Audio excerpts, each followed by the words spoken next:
یہ میرا قلعہ ہے۔ عورت نے کہا، بھاگے ہوئے فارسیوں کی پناہ گاہ نہیں، یہاں کوئی فارسی سپاہی نہیں۔ خاتون معنا نے کہا، ہم پر تیرا احترام لازم ہے، ہم مسلمان ہیں، عورت پر ہاتھ اٹھانا ہم پر حرام ہے، خواہ وہ قلعہ دار ہی ہو۔ اگر تم فارس کی جنگی طاقت کے ڈر سے اس کے سپاہی ہمارے حوالے نہیں کرنا چاہتی تو سوچ لو کہ ہم وہ ہیں جنہوں نے فارس کی اس ہیبت ناک جنگی طاقت کو شکست دی ہے۔ ایسا نہ ہو کہ تم پر ہمارے ہاتھوں زیادتی ہو جائے۔ ہم اسلام کے اس لشکر کے ہراول میں ہیں جو پیچھے آ رہا ہے۔ میں نے مسلمانوں کا کیا بگاڑا ہے؟ عورت نے کہا، میرا قلعہ تمہارے لشکر کے راستے کی رکاوٹ نہیں بن سکتا، تمہارا قلعہ محفوظ رہے گا۔ معنا نے کہا، شرط یہ ہے کہ قلعے کا دروازہ کھول دو، ہم اندر آ کر دیکھیں گے تمہارے کسی آدمی اور کسی چیز کو میرے سوار ہاتھ نہیں لگائیں گے، ہم اپنی تسلی کر کے چلے جائیں گے۔ اگر یہ شرط پوری نہیں کرو گی تو تمہاری اور تمہاری فوج کی لاشیں اس قلعے کے ملبے کے نیچے گل سڑ جائیں گی۔ قلعے کا دروازہ کھول دو۔ عورت کی تحکمانہ آواز سنائی دی۔ اس آواز کے ساتھ ہی قلعے کا دروازہ کھل گیا۔ مونا نے اپنے سواروں کو اشارہ کیا۔ 300-400 گھوڑے سرپٹ دوڑے آئے۔ مونا نے انہیں صرف اتنا کہا کہ قلعے کی صرف تلاشی ہوگی، کسی چیز اور کسی انسان کو ہاتھ تک نہیں لگایا جائے گا۔ مونا کا گھوڑا قافلے میں داخل ہوا، اس کے تمام سوار اس کے پیچھے پیچھے قلعے میں گئے۔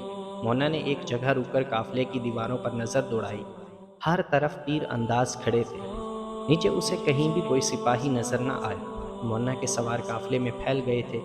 تم نے ٹھیک کہا تھا۔ عورت نے مونا سے کہا، میں فارسیوں سے ڈرتی ہوں، اس قلعے میں کوئی بھی طاقتور لشکر آئے گا تو میں اس کے رحم و کرم پر ہوں گی۔ مسلمانوں کو میں پہلی بار دیکھ رہی ہوں اور تم انہیں ساری عمر یاد رکھو گی۔ مونا نے کہا، خدا کی قسم تم باقی عمر ان کے انتظار میں گزار دو گی۔ مسلمانوں کے لیے حکم ہے کہ قلعوں کو نہیں دلوں کو سر کرو، لیکن قلعے والوں کے دل قلعے کی دیوار جیسے سخت ہو جائیں تو پھر ہمارے لیے کچھ اور حکم ہے۔ ہم جب اس حکم کی تعمیل کرتے ہیں تو فارس کی طاقت بھی ہمارے آگے نہیں ٹھہر سکتی۔ کیا تم نے انہیں بھاگتے دیکھا نہیں؟ کیا وہ ادھر سے نہیں گزرے تھے؟ قلعے دار عورت نے جواب دیا، ذرا سی دیر کے لیے یہاں رکے بھی تھے، انہوں نے بتایا تھا کہ وہ مسلمانوں سے بھاگ کر آ رہے ہیں۔ وہ 10-12 آدمی تھے۔ میں حیران تھی کہ اتنے ہٹے کٹے سپاہی خوف سے مرے جا رہے تھے۔ میں اس پر بھی حیران تھی کہ وہ کون ہیں جنہوں نے فارس کے اس لشکر کو اس قدر دہشت زدہ کر کے بھگا دیا ہے۔ تم نے جب کہا کہ تم ہو وہ لوگ جنہوں نے فارسیوں کو شکست دی ہے تو میرا ہمت جواب دے گئی۔ میں نے قلعے کا دروازہ خوف کے عالم میں کھولا تھا۔ میں تم سے اور تمہارے سواروں سے اچھے سلوک کی توقع رکھ ہی نہیں سکتی تھی۔ مجھے ابھی تک یقین نہیں آیا کہ تم اپنے متعلق جو کہہ رہے ہو وہ سچ کہہ رہے ہو۔ یہ خاتون مونا کو اس عمارت میں لے گئی جہاں وہ رہتی تھی۔ وہ تو شیش محل تھا۔ اس کے اشارے پر 2 غلاموں نے شراب اور بھنا ہوا گوشت مونا کے سامنے لا رکھا۔ مونا نے ان چیزوں کو پرے کر دیا۔ ہم شراب نہیں پیتے، مونا نے کہا، اور میں یہ کھانا اس لیے نہیں کھاؤں گا کہ تم نے مجھے ایک طاقتور فوج کا آدمی سمجھ کر خوف سے مجھے کھانا پیش کیا ہے۔ میں اسے بھی حرام سمجھتا ہوں۔ کیا تم مجھے بھی حرام سمجھتے ہو؟ اس خوبصورت اور جوان عورت نے ایسی مسکراہٹ سے کہا جس میں دعوت کا تاثر تھا۔ ہاں، مونا نے جواب دیا، مفتوحہ عورت کو ہم شراب کی طرح حرام سمجھتے ہیں۔ وہ اس وقت تک ہم پر حرام رہتی ہے جب تک کہ وہ اپنی مرضی سے ہمارے عقد میں نہ آ جائے۔ مونا کو اطلاع دی گئی کہ اس کے سوار قافلے کی تلاشی لے کر آ گئے ہیں۔ مونا تیزی سے اٹھا اور اسی تیزی سے باہر نکل گیا۔ سواروں کے کمانداروں نے مونا کو تفصیل سے بتایا کہ انہوں نے تلاشی کس طرح لی ہے اور کیا کچھ دیکھا ہے۔ کہیں بھی انہیں کوئی ایرانی سپاہی نظر نہیں آیا۔ اس عورت کا اپنا قبیلہ تھا جس کے آدمی تیروں، تلواروں اور برچھیوں وغیرہ سے مسلح تھے۔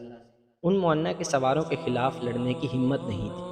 قلعے کی مالکن نے انہیں لڑنے کی اجازت بھی نہیں دی تھی۔ اس قلعے کو اپنی اطاعت میں لینا ضروری تھا کیونکہ یہ کسی بھی موقع پر ایرانیوں کے کام آ سکتا تھا۔ مونا نے ادھر ادھر دیکھا، وہ عورت اسے نظر نہ آئی۔ مونا اندر چلا گیا۔ کچھ ملا میرے قلعے سے؟ عورت نے پوچھا۔ نہیں، مونا نے جواب دیا، میرے لیے شک رفع کرنا ضروری تھا اور اب یہ پوچھنا ضروری سمجھتا ہوں کہ میرے کسی سوار نے تمہارے کسی آدمی یا عورت کو یا میں نے تمہیں کوئی تکلیف تو نہیں دی؟ نہیں، عورت نے کہا اور ذرا سوچ کر بولی، لیکن تم چلے جاؤ گے تو مجھے بہت تکلیف ہوگی۔ کیا تم ایرانیوں کا خطرہ محسوس کر رہی ہو؟ مونا نے پوچھا، یا تمہارے دل میں مسلمانوں کا ڈر ہے؟ دونوں میں سے کسی کا بھی نہیں، عورت نے جواب دیا۔ مجھے تنہائی کا ڈر ہے، تم چلے جاؤ گے تو مجھے تنہائی کا احساس ہوگا جو تمہارے آنے سے پہلے نہیں تھا۔ مونا نے اسے سوالیہ نگاہوں سے دیکھا۔ تم اپنے فرض میں اتنے الجھے ہوئے ہو کہ تمہیں یہ احساس بھی نہیں کہ تم ایک جوان آدمی ہو۔ عورت نے کہا، فاتح سب سے پہلے مجھ جیسی عورت کو اپنا کھلونا بناتے ہیں۔ میں نے تم جیسا آدمی کبھی نہیں دیکھا، اب دیکھا ہے تو دل چاہتا ہے کہ سر سے پاؤں تک، پھر پاؤں سے سر تک دیکھوں۔ کیا میں تمہیں اچھی نہیں لگی؟ مونا نے اسے غور سے دیکھا اور اسے ایک آواز سنائی دی، خدا کی قسم، میں نے قلعے سر کرنے والوں کو ایک عورت کی تیکھی نظروں اور اداؤں سے سر ہوتے دیکھا ہے۔ کیا تم ہوش میں نہیں ہو؟ عورت نے پوچھا۔ میں شاید ضرورت سے زیادہ ہوش میں ہوں، مونا نے کہا۔ تم مجھے اچھی لگی یا نہیں یہ بعد کی بات ہے، اس وقت مجھے تمہارا قلعہ اچھا لگ رہا ہے۔ کیا میرا یہ تحفہ قبول کرو گے؟ عورت نے کہا، طاقت سے قلعہ سر کرنے کے بجائے مجھ سے یہ قلعہ محبت کے تحفے کے طور پر لے لو تو کیا یہ اچھا نہیں رہے گا؟ محبت؟ معنا نے زیر لب کہا، پھر سر جھٹک کر جیسے بیدار ہو گیا ہو۔ کہنے لگا، محبت کا وقت نہیں، میں تمہارے ساتھ شادی کر سکتا ہوں اگر تم رضامند ہو تو پہلے اپنے سارے کے سارے قبیلے سمیت اسلام قبول کرو۔ میں نے قبول کیا۔ عورت نے کہا، میں اس مذہب پر جان بھی دے دوں گی جس کے تم پیروکار ہو۔ دو مورخوں، طبری اور ابن رستہ نے اس خاتون کا ذکر تفصیل سے کیا ہے، لیکن دونوں کی تحریروں میں اس خاتون کا نام نہیں ملتا۔ شہنشاہ فارس اردشیر آگ بگولا ہوا جا رہا تھا۔ اسے ہرمز پر غصہ آ رہا تھا جس نے کمک مانگی تھی۔ کمک بھیجنے کے بعد اسے ابھی کوئی اطلاع نہ ملی تھی کہ میدان جنگ کی صورتحال کیا ہے۔ وہ دربار میں بیٹھتا تو مجسم آتاب بنا ہوتا، محل میں وہ کہیں بھی ہوتا تو اس کیفیت میں ہوتا کہ بیٹھتے بیٹھتے اٹھ کھڑا ہوتا، تیز تیز ٹہلنے لگا اور بلا وجہ کسی نہ کسی پر غصہ جھاڑنے لگتا۔ اس روز وہ باغ میں ٹہل رہا تھا جب اسے اطلاع ملی کہ کارن کا قاصد آیا ہے۔ بجائے اس کے کہ وہ قاصد کو بلاتا، وہ قاصد کی طرف تیزی سے چل پڑا۔ کیا کارن نے ان صحرائی گیدڑوں کو کچل دیا ہے؟ ارد شیر نے پوچھا۔ شہنشاہ فارس قاصد نے کہا، جان بخشی ہو، شہنشاہ کا غلام اچھی خبر نہیں لایا۔ کیا کارن نے بھی کمک مانگی ہے؟ ارد شیر نے پوچھا۔ نہیں شہنشاہ فارس، قاصد نے کہا، سالار ہرمز مسلمانوں کے ہاتھوں مارا گیا ہے۔ مارا گیا ہے؟ ارد شیر نے حیرت سے کہا، کیا ہرمز کو بھی مارا جا سکتا ہے؟ نہیں نہیں، یہ غلط ہے، یہ جھوٹ ہے۔ اس نے گرج کر قاصد سے پوچھا، تمہیں یہ پیغام کس نے دیا ہے؟ سالار کارن نے۔ قاصد نے کہا، ہمارے دو سالار کباز اور انو شجان پسپا ہو کر آ رہے تھے۔ باقی سپاہ بھی جو زندہ تھی ایک ایک دو دو کر کے ان کے پیچھے آ رہی تھی۔ دریائے معقل کے کنارے وہ ہمیں آتے ہوئے ملے۔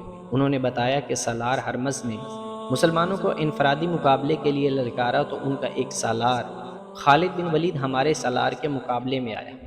سالار ہرمز نے اپنے محافظوں کو ایک طرف چھپا دیا تھا۔ انہوں نے مسلمانوں کے سالار کو گھیرے میں لے کر قتل کرنا تھا۔ انہوں نے اسے گھیرے میں بھی لے لیا تھا، لیکن کسی طرف سے ایک مسلمان سوار سرپٹ گھوڑا دوڑاتا آیا۔ اس کے ایک ہاتھ میں برچھی اور دوسرے میں تلوار تھی۔ دیکھتے ہی دیکھتے اس نے سالار ہرمز کے 6-7 محافظوں کو ختم کر دیا۔ عین اس وقت مسلمانوں کے سالار نے ہرمز کو گرا لیا اور خنجر سے انہیں ختم کر دیا۔ ارد شیر کا سر جھک گیا اور وہ آہستہ آہستہ محل کی طرف چل پڑا۔